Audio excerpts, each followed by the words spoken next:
Hello everyone, welcome to my YouTube channel being a best teacher. आज की इस video में हम नॉलेज एंड करिकुलम के 50 एमसीक्यू क्वेश्चंस करेंगे।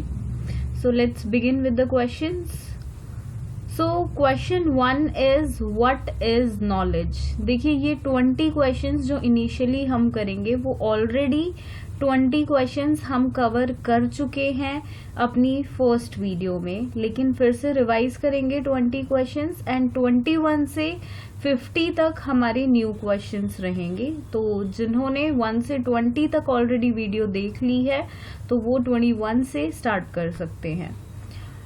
So first question is what is knowledge. Knowledge क्या है? देखिए, अवेयरनेस है, अंडरस्टैंडिंग ऑफ समवन और समथिंग। थर्ड इज फेमिलियरिटी या ऑल ऑफ देम। तो देखिए, नॉलेज अवेयरनेस भी होती है, नॉलेज अंडरस्टैंडिंग भी होती है किसी चीज के बारे में या किसी मनुष्य के बारे में। अगली वो फेमिलियरिटी भी है।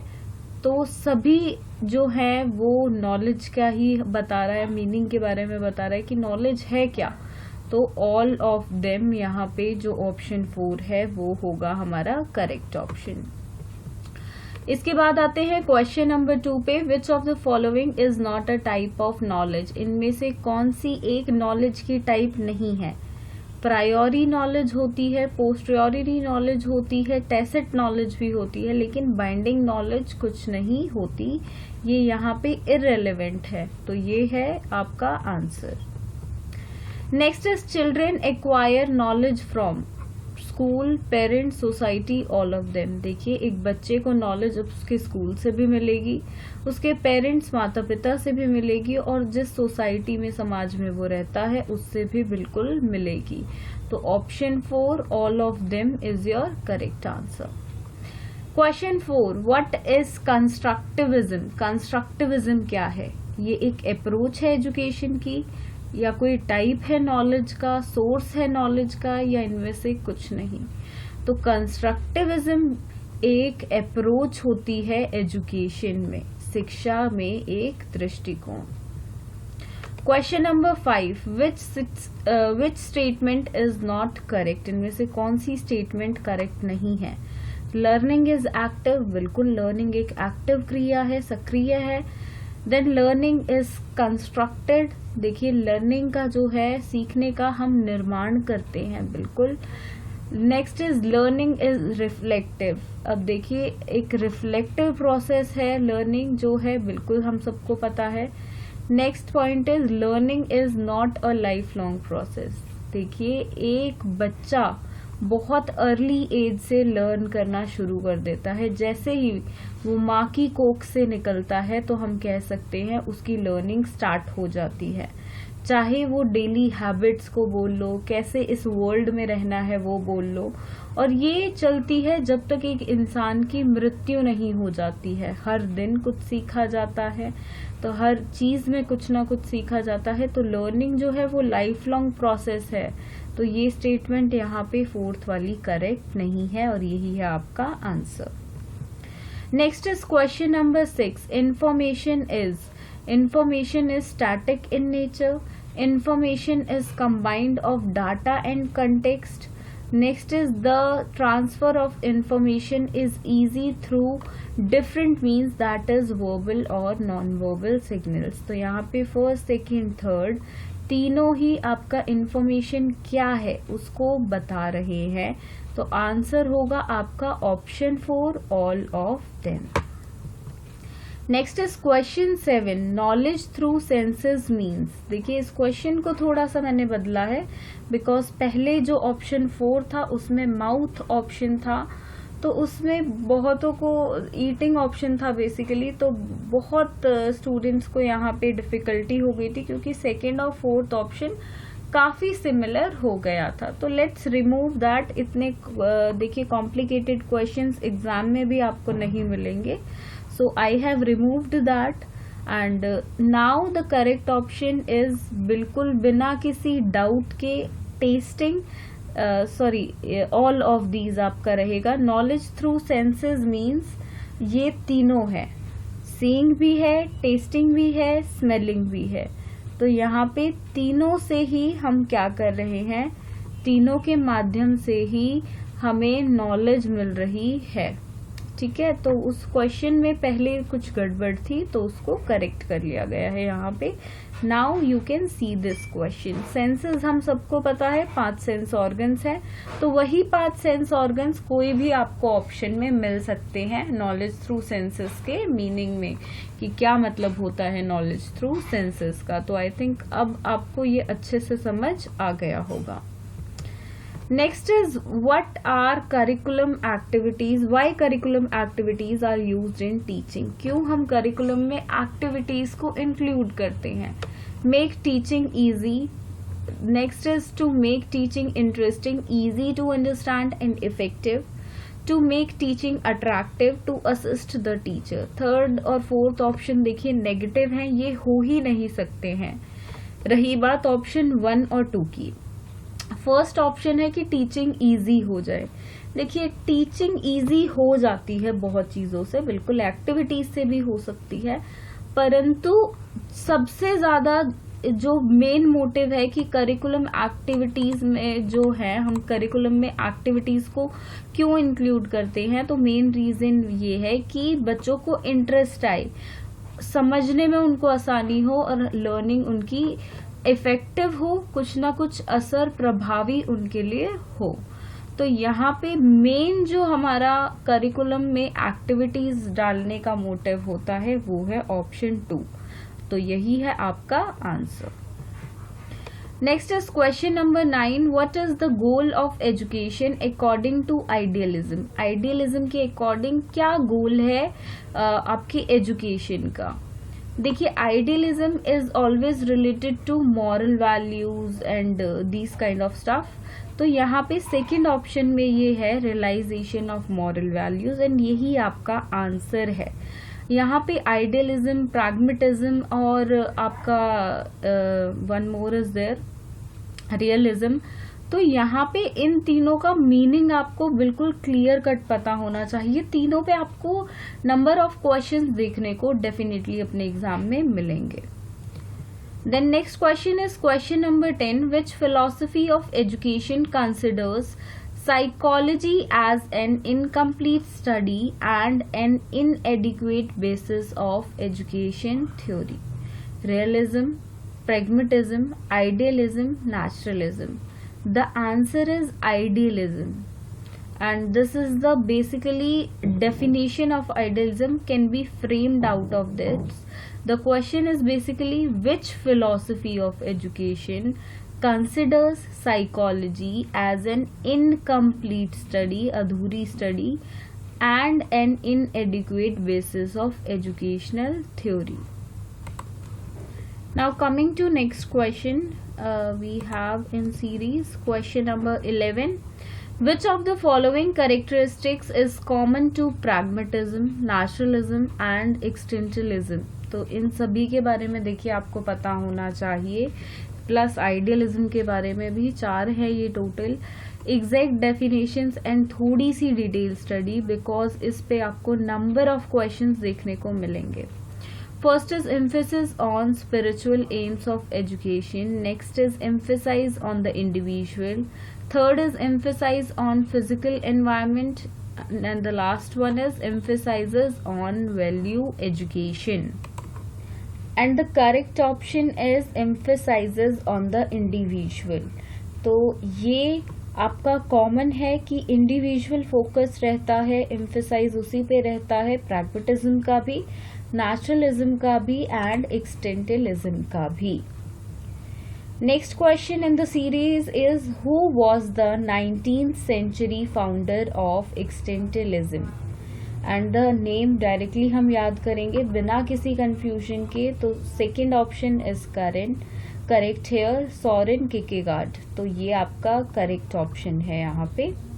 Question number 13. According to existentialist, the essence of existence means unity with the ultimate reality, spiritual good and happiness, tensions and contradiction which condition loneliness and anxiety.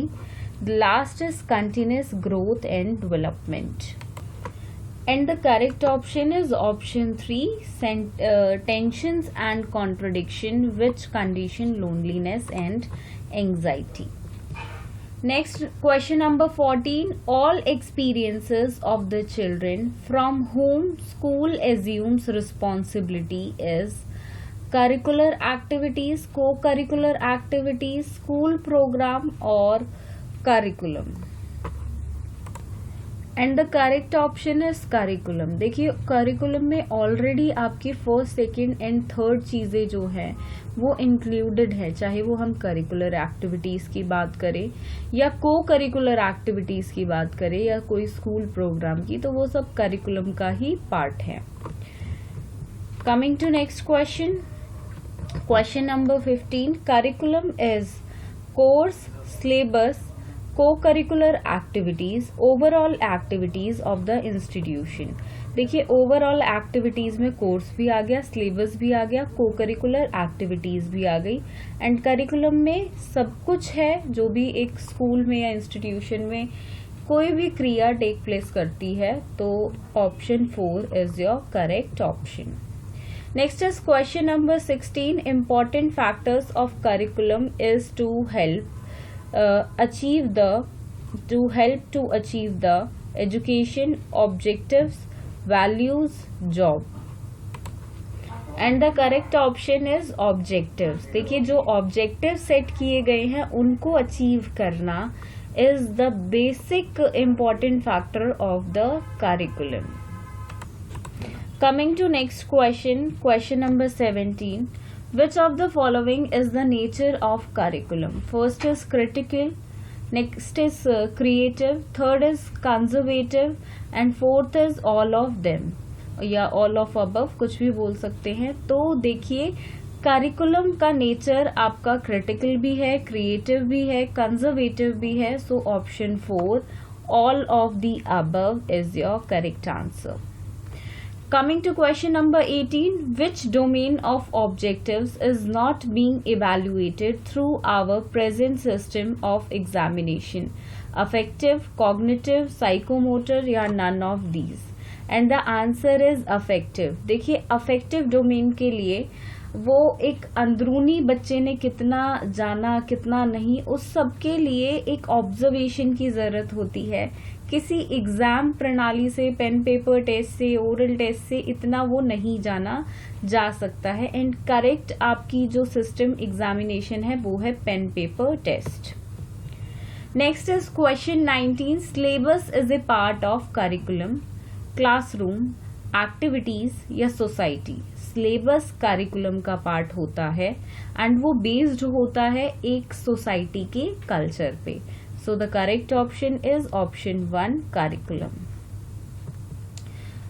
Question number 20. An outline of the topics of subject to the covered in specific time is called. देखिए एक specific time में जितने हमें topics cover करने होते हैं एक particular subject में, तो उसको क्या बोलते हैं? प्रोग्राम, सिलेबस, करिकुलम या कोर्स? आप सभी को सिलेबस और करिकुलम में यहाँ पे कंफ्यूजन हो रही होगी, लेकिन मैं आपको बता दूं जो आपका सिलेबस होता है उसमें आपके नंबर ऑफ टॉपिक्स एक पर्टिकुलर सब्जेक्ट के लिए एक पर्टिकुलर टाइम पीरियड में स्पेसिफाइड होते हैं. तो ये आएगा आपका ऑप्शन 2 में. करिकुलम में देखिए सिर्फ ये नहीं, सिलेबस नहीं होता, करिकुलम का सिलेबस पार्ट है और भी बहुत सारी चीज़ें हैं जो पार्ट हैं. इसकी हम एग्जैक्टली बात करें, नंबर ऑफ टॉपिक्स कितने टाइम में कराने हैं, ये सब आपका सिलेबस का पार्ट होता है. So these 20 questions. Now moving to question number 21. So major concern of curriculum is change in individual behavior, preparation for service, personal satisfaction या none of the above. देखिए मेजर कंसर्न एक curriculum का क्या होता है कि एक जो इंडिविजुअल है उसके बिहेवियर में चेंज आए, प्रिपरेशन फॉर सर्विस की सर्विसेज के लिए प्रिपेयर किया जाए, या पर्सनल सेटिस्फैक्शन के लिए, या none of the above. And the correct answer is change in individuals behaviour. कि एक जो पर्टिकुलर व्यक्ति है उसके बिहेवियर में परिवर्तन आए, उसके व्यवहार में परिवर्तन आए, ये होता है major concern of the curriculum. Coming to next question now. Question number 22. The importance of curriculum in the system of education is just like a preparation of student for service, constitution in a country, provision of latest knowledge या none of the above. Question है the importance of curriculum in the system of education. ये किसकी तरह है? The answer is provision of latest knowledge. It is like a provision of latest knowledge. Coming to next question, question number 23. Curriculum is supposed to be organized by the school, achieve the objective, both A and B, none of the above. देखिए curriculum को बिल्कुल organised भी होना चाहिए, बिल्कुल school के द्वारा, and achieve उसको अपने ऑब्जेक्टिव्स भी अचीव करने चाहिए. So both A and B जो आपका ऑप्शन है ये है आपका correct option. Now coming to next question, question number 24. Curriculum reflects the culture of. Curriculum एक कहाँ का संस्कृति को दर्शाता है बेसिकली, तो वो एक सोसाइटी की करिकुलम जो है उसकी आपकी संस्कृति को या कह सकते हैं कल्चर को दर्शाता है, तो ना कि स्कूल, ना होम, ना एरिया, क्योंकि ये ऑलरेडी एक सोसाइटी का पार्ट है. Next question is question number 25. Component of curriculum is teaching strategy, objectives, evaluation या ऑल ऑफ दी अबव. तो ये जो आपका फर्स्ट, सेकंड, थर्ड ऑप्शन है आप देख सकते हैं. टीचिंग स्ट्रैटेजीज, टीचिंग में हम जो लेसन प्लान से पहले ऑब्जेक्टिव्स देखिए लेसन प्लान में सेट करते हैं, मतलब पढ़ाने की क्रिया से पहले जो हम ऑब्जेक्टिव सेट करते हैं, एंड इवैल्यूएशन, मूल्यांकन बच्चों का, ये सभी करिकुलम के पार्ट है, करिकुलम का कंपोनेंट्स है. So option 4 is the. Now question number 26. A curriculum is blueprint of school that experiences for learner, teacher, both 1 and 2, none of these. So the answer is learner. A curriculum is blueprint of the school that experiences for the learner. तो ये curriculum basically set क्यों होता है, teaching की क्रिया ही क्यों हो रही है, देखिए ये लर्नर के लिए हो रही है ताकि एक बच्चा जो है वो सीख पाए, उसको लर्निंग हो पाए, एंड जिसको लर्निंग होगी वो है learner. Next is question number 27. Which of the following characteristics common to pragmatism, naturalism and existentialism. तो ये क्वेश्चन यहाँ पे रिपीट हो गया है, but we had already done this question कि एक इंडिविजुअल के ऊपर एम्फेसिस रहे, ये फोकस है तीनों के बारे में ये कैरेक्टरिस्टिक कॉमन है. Next is Samkhya recognises only 3 valid sources of information. What are these? Perception, inference and reliable tradition. Second is perception, idealism and reliable tradition. Third is perception, inference and realism. आपका है tradition, यहाँ reliable था, यहाँ realism है आपका. Then none of these. तो correct option है option 1. आपकी जो 3 वैलिड सोर्सेज हैं जिनको संख्या रिकॉग्नाइज करता है for the information, they our perception, inference and reliable tradition. So this is your correct option. And आगे बढ़ेंगे अब.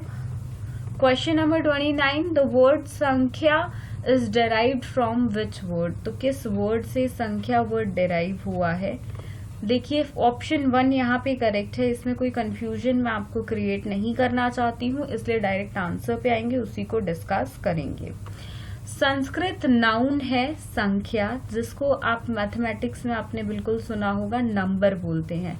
संख्या 1, संख्या 2, तो ये सब आपने सुना हो गया.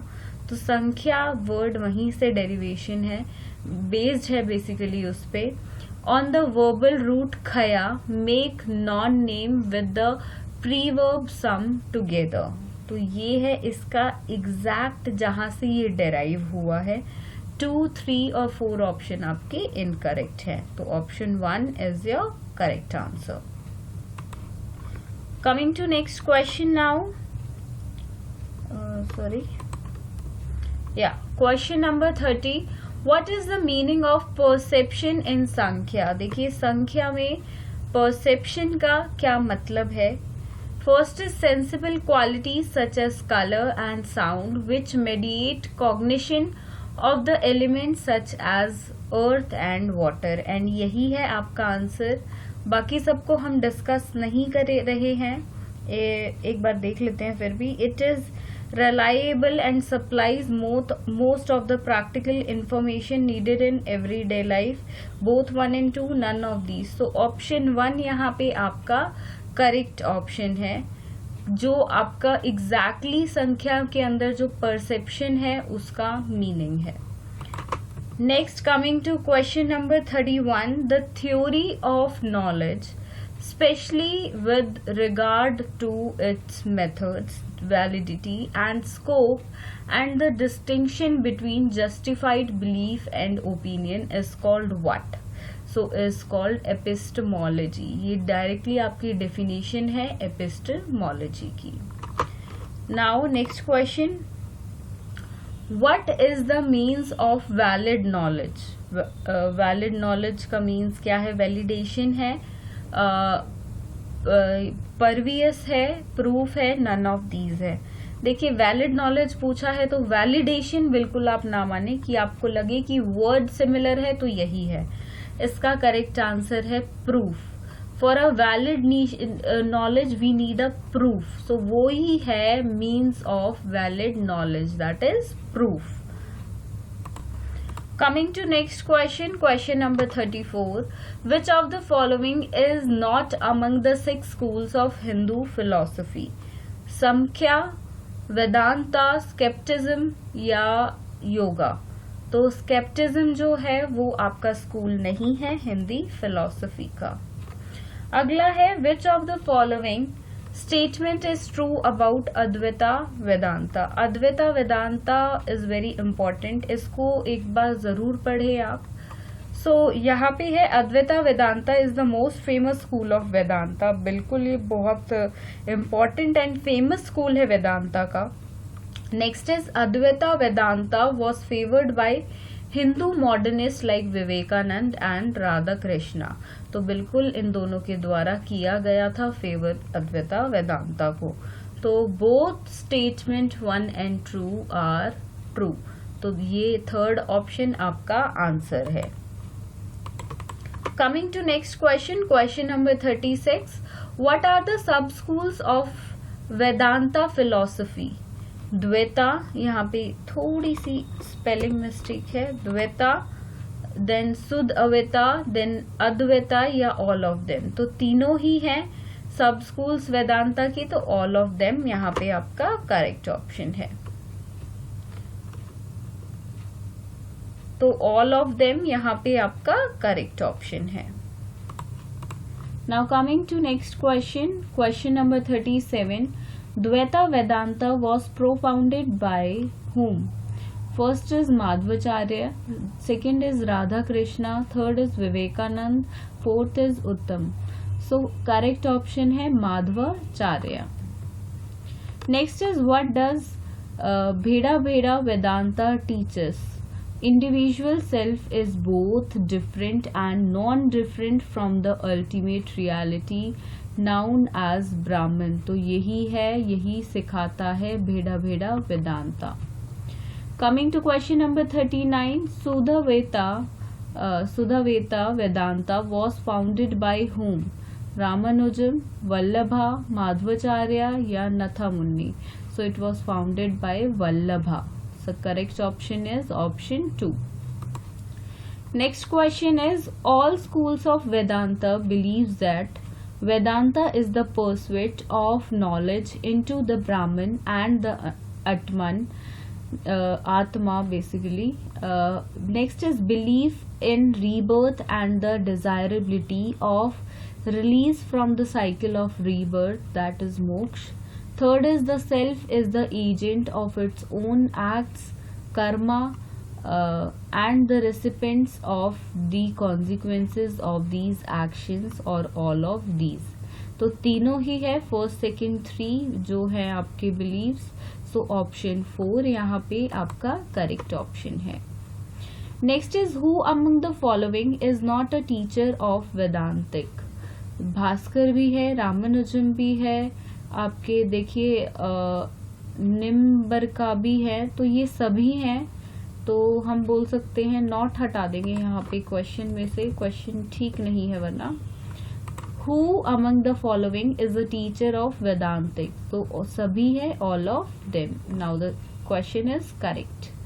Coming to question number 42, an approach that evaluates theories or beliefs in terms the success of the practical application is called dash. Pragmatism, realism, idealism या none of these. So the correct option है यहाँ पे आपका pragmatism, and this is the basically definition of pragmatism. Next question is who said reason is stepwise thinking with the purpose and goal in mind. So the correct option is Garrett. So बाकी सब discuss नहीं करेंगे हम because it is a learning based question. Second question भी same है. Who said the reason is a special kind of called inferring in which conclusion are drawn from the premises. So it was said by Irving. Next question is who said reason is a word used to describe the mental recognition of cause and effective relationship. It may be the prediction of an event from an observed cause, this over the influence of cause from an observed event. So it was said by Skinner. Next is which of the following is a kind of reason. Inductive reason, deductive reason दोनों ही हैं, तो option C आपका option third जो है both 1 and 2 is the correct answer. Next is question number 47. Which of the following is a type of knowledge. Scientific knowledge, empirical knowledge, revealed knowledge, all of them. So all of them तीनों ही type हैं आपकी knowledge की, तो option 4 यहाँ पे आपका correct है. Next is question number 48. An acceptance that something exists or is true, especially one without proof, is called dash. Belief, information, knowledge, none of these. So it is called belief, and this is your correct option. Next is the process of taking in and fully understanding information or ideas is called dash. So it is called assimilation, and this is the direct definition of assimilation. Next is the action of fact of spreading something, especially information widely, is called dash. So it is called dissemination. तो ये आपकी direct definition है. Assimilation की करी पहले हमने, then dissemination की in the 50th question आपका. सो ये कुछ 50 MCQ क्वेश्चंस थे आपके from the subject knowledge and curriculum. Hope so आपके लिए हेल्प हो जाए कि इस बार आपका MCQ एग्जाम कैसे आने वाला है. देखिए सिर्फ आप इधर उधर से MCQ के बेस पे ना रहे, आप थ्योरी एग्जाम की तरह ही पढ़ें, डिटेल स्टडी करें, हर एक टॉपिक को, जो भी आपका टॉपिक है, कंटेंट है, सबको स्टडी करें, सो दैट MCQ किसी भी बेस पे आए आप उसको अटेंड कर पाएं. एंड PDF आपको मिल जाएंगे हमारे टेलीग्राम चैनल पे, तो अभी जाकर लिंक डिस्क्रिप्शन में है, आप टेलीग्राम चैनल को बिल्कुल सब्सक्राइब करके वहां से PDF डाउनलोड कर सकते हैं. Thank you for watching this video and do share and subscribe to our YouTube channel. Thank you.